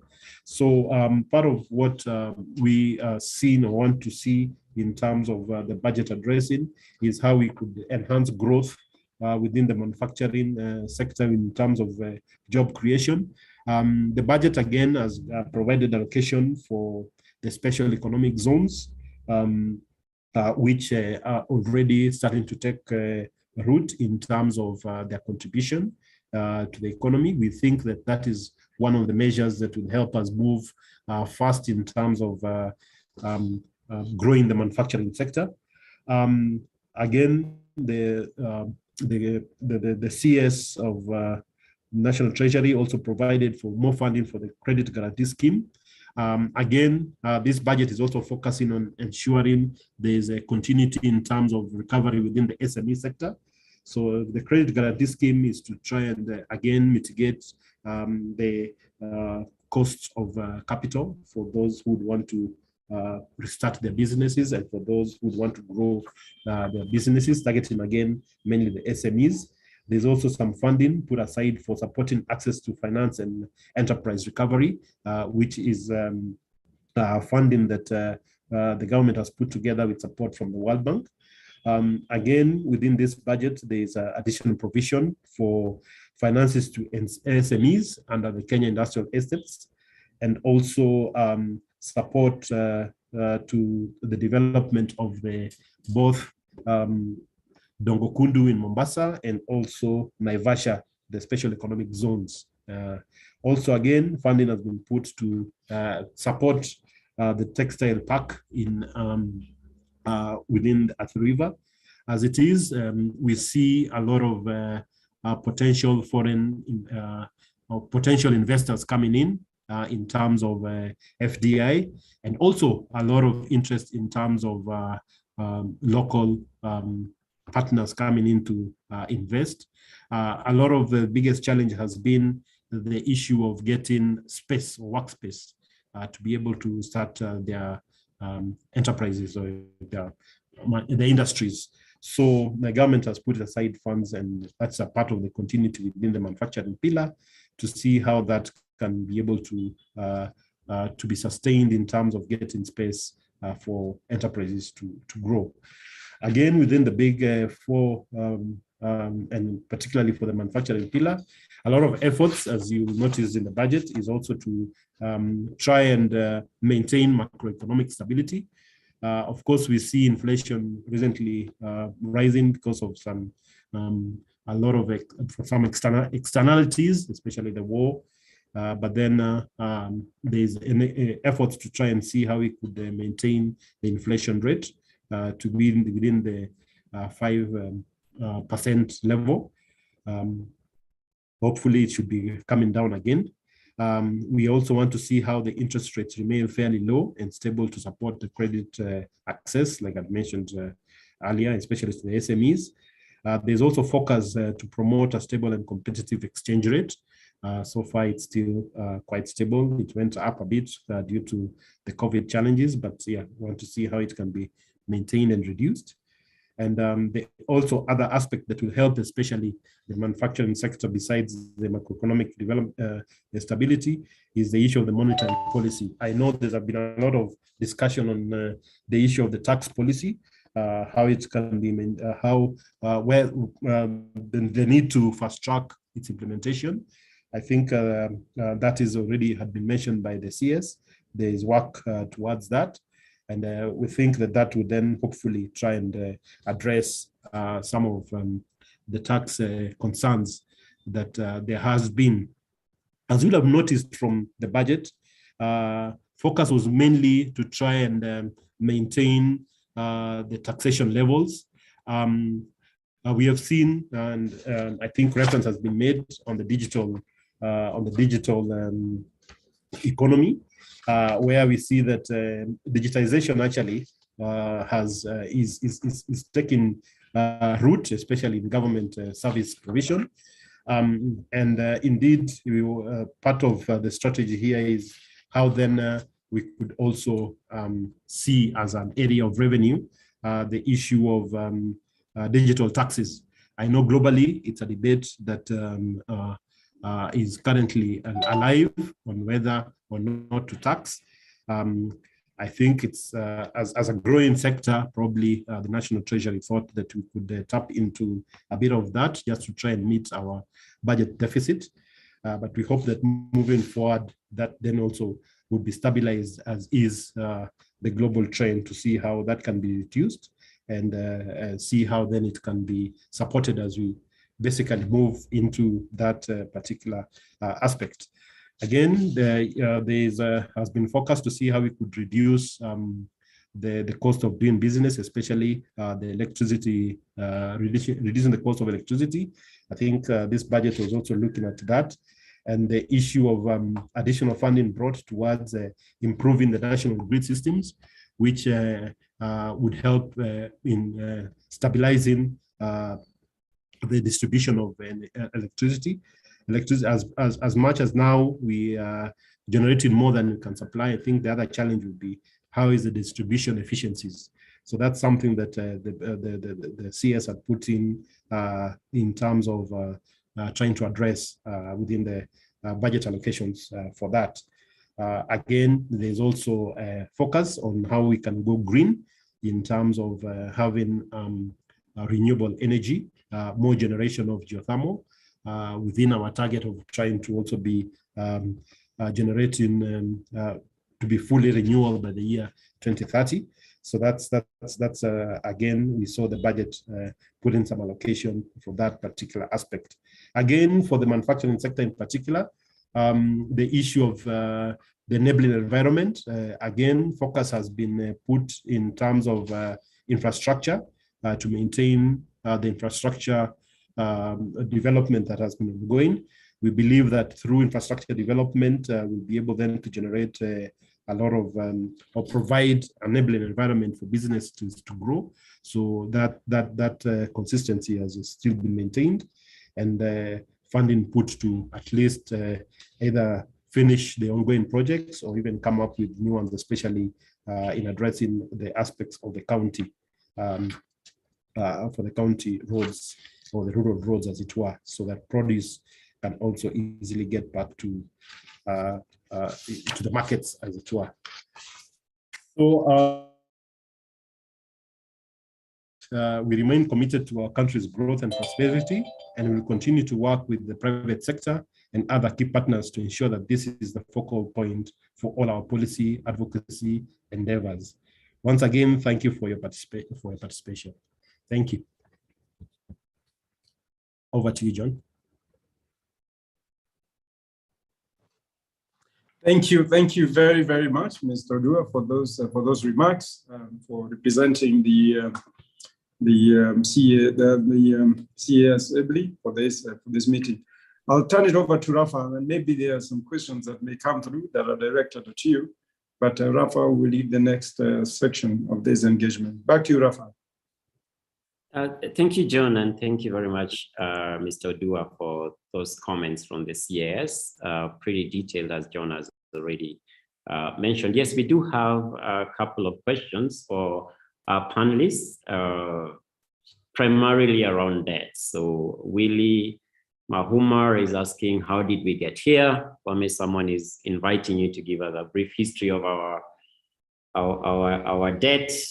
And related to that, Zipporah Kahungur is asking, the anchor at 55%, I think Kwame already did partially address this, 55%, is it reasonable? And the move to 11 trillion that is being reported in the press, is that true or not? So I'll ask you to combine those two, Kwame. And then for Robert, there's a query around the tax policy. I believe you've addressed this comprehensively, the necessity of it. I guess the Alfred is on the call, is just asking if when can that be hastened as a response. And then for you, Robert, again, NHIF amendments. Flora and I seem to be have been given a pass, so I'll take those two. Maybe Kwame with you the debt history, and then very quickly Robert on NHIF amendments. Right. Okay, thanks. Well, I think the debt history is about 10 years ago. Sharp. I mean, at about sometime after 2014. The government of Kenya made the decision to opt for commercial debt. Part of it was after the rebasing. Kenya became, or rather, was classified as a lower middle income country. So the amount of concessional debt that could be available for Kenya reduced under the special drawing rights, the IMF and all that. So the government sought new forms of financing. And with the international debt rating, then a decision was made to go for commercial debt, which has its advantages, but also it introduces completely different ways of debt management. So in addition to that, of course, the government had this idea of funding the huge infrastructure, new infrastructure investments. So we had the last mile, energy, the ports, roads, obviously, and a few others. So the demand for debt was actually there. Globally as well, of course, at that time, because of other international reasons, debt was cheap in comparative terms. So government went for the rating, took a series of one bond after the other. And the problem is not just the quantum of debt that was taken in a very short time. The structure of that debt was also the problem, in the sense that while it was large debt, which is okay because of space, most of the debt actually had the terms basically were shorter. So while the quantity of debt was growing, the tenure of Kenyan debt was actually getting shorter, which reduced to about 27 years in general, the median, to close to 17, all within the space of 3 years. And that generally shows trouble. And what debt then shows was obviously debt management strategy had stated that Kenya's debt should be something like 3% of GDP, or rather deficit of 3% of GDP per year. The average in those years was closer to 7. So with 1 year successive year after the other of 5.6%, 6% in 1 year, even 8% GDP deficit as a share of GDP. Obviously, all that accumulated to what we saw then. COVID wasn't friendly. And when it came, obviously, the combined shocks of an economy that was growing weaker, the debt distress that was already happening. So that's how come we are where we are. And of course, in 2020, the government did a decision, the correct one in our view at the Institute of Economic Affairs, to start the IMF program, which helped to actually ease off some of that pressure. So the trick is basically to try and cap spending. That's why fiscal consolidation is necessary. In order to allow the economy to grow so that debt as a share of GDP gets smaller over time, but also to lengthen the tenure of that debt. So as I said, the 11 trillion, yes, I mean, 11 trillion was bringing us to close to 100% of GDP right now, because GDP is in the assessment, or rather in the estimates of 6% growth, government claims that GDP, nominal GDP will be 14 trillion by June of next year. So right now it probably will be 12.5 to 13, which brings it about to closer to 90% of GDP, which is still very, very high. But the quantum of debt on its own doesn't matter as much as the tenure, and obviously with the strengthening of the US dollar expected, that obviously will make the nominal value of the Kenyan debt also rise. Yes, so 11 trillion, it probably will have to go there, because regardless, the commitments that Kenya has, and obviously the spending that's happening, would take the debt to over 10 trillion, I think, within the next 1 year. Thank you. Thanks, Kwame. I note the time. So Robert, just very quickly on NHIF amendments, I think that was the only question for you. Thank you, Raphael. So on NHIF, really it was a cleanup around the administrative aspects of NHIF. And the key one for me was a reduction in the penalties, and also the requirement for private insurance to first of all pay before NHIF can then come in. Those are the two key proposals in the NHIF Act. Raphael? Right, thanks, Robert. There's one from NEMA on global economic trends. Was the budget statement take note of it? I can confirm, NEMA, that yes, the CS was very conscious of the emerging global economic trends, took note of the risks there too. Whether or not there's anything it could do about it, of course, is neither here nor there. The reality is to anticipate those risks and then plan for them. So for instance, quite directly, he noted that those risks have implications for the oil price, and therefore did assure that the subsidy framework that's been ongoing will be sustained for as long as necessary. But with regard to the additional economic trends there, to which, of course, I believe you are referring to, the change in global monetary policy generally in the OECD countries, where it's a tightening of monetary policy. I believe the statement also did take note of that. So if you see, for instance, the structure of the deficit financing proposal that has been put forward, there is only a nominal increase in terms of external borrowing, of course, given the narrow physical space. So I think they're very conscious of it, and some of these risks, of course, you just have to focus them, anticipate them, and then respond to them as they unfold, including the variants from the virus. So I can confirm that, yes, that was done. So in the interest of time, I think I will just ask if any, maybe Flora, if you have one last remark, given that we won't meet again until maybe another 3 months, and then I'll hand back to Jackie. Flora?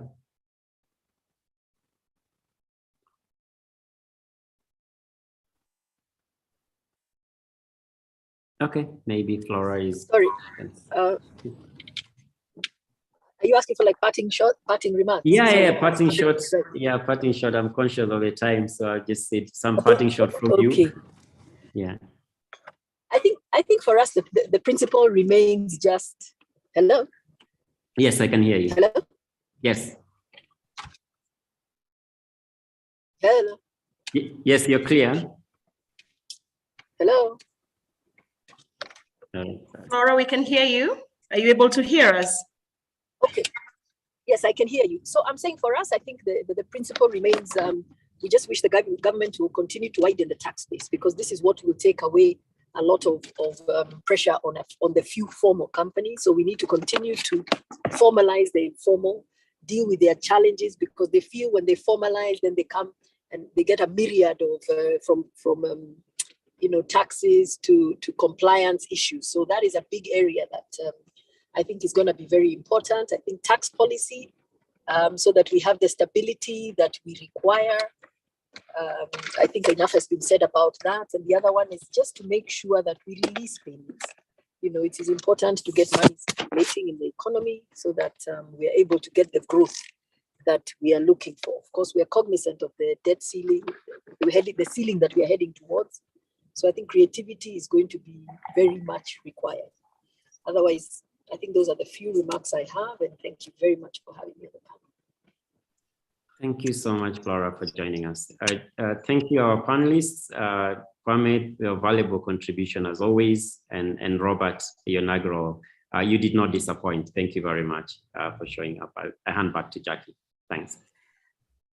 Thank you, everybody. Very insightful. I hope we've picked out some nuggets that, of course, will help us as we continue to navigate this interesting terrain. Mr. John Gashora, GMD, can I give you 1 minute to just give us major takeouts, and then we hand this over to Mr. John Okulo to close up for us before 10. Mr. Gashora, over to you. Thank you. I'll be very, very quick. Really, for me, it's not takeout, but to appreciate the speakers today. I think all of us were ears. Really good discussion on the budget. Robert really went through the summary of the planks of the budget. With very special attention to the tax proposals. I think of note was his point about the 50% deposit on tax appeals, which, as he said, has been a real thorn in business, a real thorn for business in Tanzania. He also talked about the 15% capital gains tax, which also Flora talked about as being perhaps an introduction that must be businesses must be very aware of. I think for us as an industry, this capital gains tax really come to us through our investment bank for brokerage trading, and that has always been a problem. Obviously, the country disclosure for NCBA, it's a big thing because we operate in about 5 countries, and I suppose it would be a big problem for quite a few other big businesses. And as far as I said, it obviously might affect the external investments into the country. I think Flora also talked about the fact that digital economy being taxed at 3%. This is something that KRA has been looking at, and in fact was a surprise for some of us who thought that the digital tax was actually going to be removed altogether because they had a lot of trouble, collecting it or even tracking it. But the fact that it has come back at 3%, obviously that would, as far as said, affect innovation.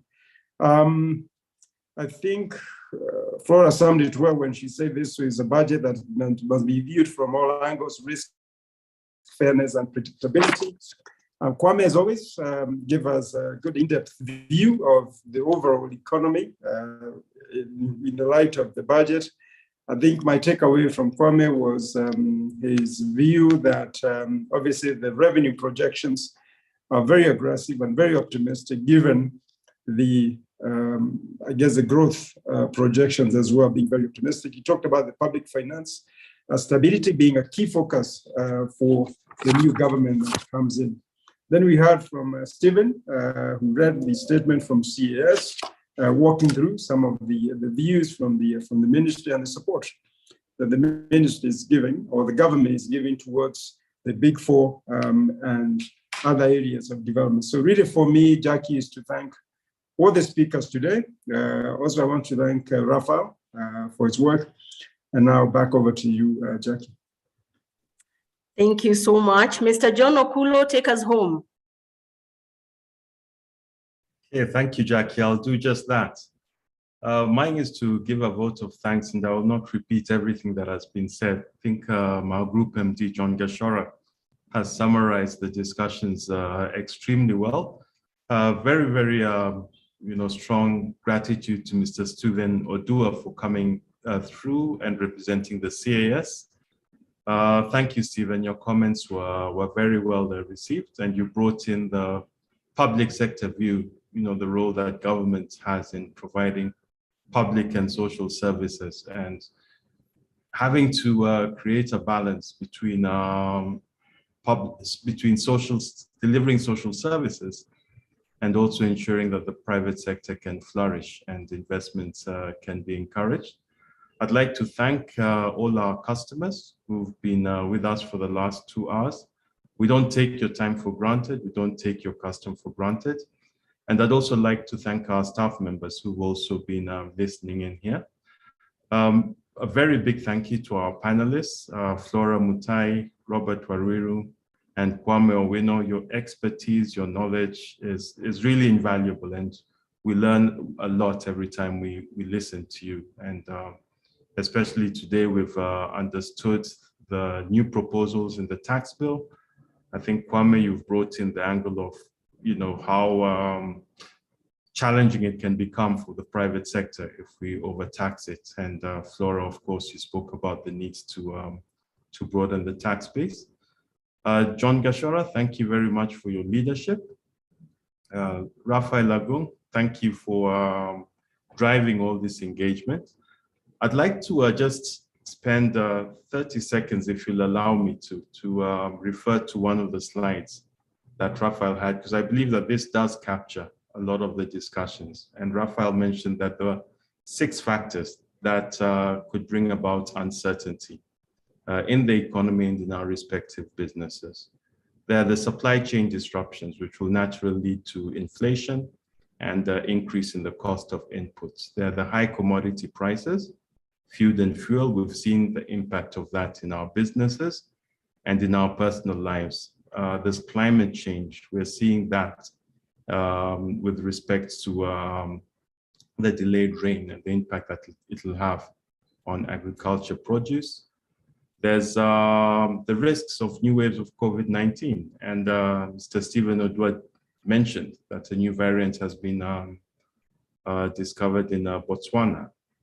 There's the upcoming August elections, and there's the weak fiscal space and tightening external markets. And with all this going on, and the new taxes that have been introduced, it means that our customers do require working capital support. And I felt that it is important for us to mention, for me to mention that we are willing to support you if you need to increase your working capital lines, just in case some of these events impact your business going forward. So feel free to speak to your relationship managers, to the staff members on this call. Please feel free to speak to your customers. Look at where some of these requirements may be, and we'll certainly process these applications and requests in good time so that your businesses can operate in a smooth environment. Certainly, there have been challenges in the exchange rate. Uncertainties have been there. And I'd like to reassure our customers that our global markets team is probably the largest in this market and is capable of supplying you with foreign currency to meet your import requirements. And if you do need to hedge against the risks of either a depreciating shilling or an appreciating currency, whichever your view is, whatever your business's position is, please speak to our staff members and global markets dealers, and we'll be able to show you the rates. We also have products and solutions to finance any renewable energy projects that you may have, whether you want to stabilize the cost of your power supply through the use of solar PVs, or you want to enhance your factory's production and become much more energy efficient so as to maintain your competitiveness. We have specific solutions for that, which we would be very willing to discuss. Last but not least, Jackie Muhati, thank you for organizing this event. And your team has done an excellent job in putting all this together. With those words, I'd like to wish everybody a good day. And I hand back to Jackie. Thank you, thank you. I hope the forum has helped everybody to unpack the budget numbers that matter to them in a way that is relevant and matters to them, because what matters to you matters to us. Have a good day, everybody. God bless.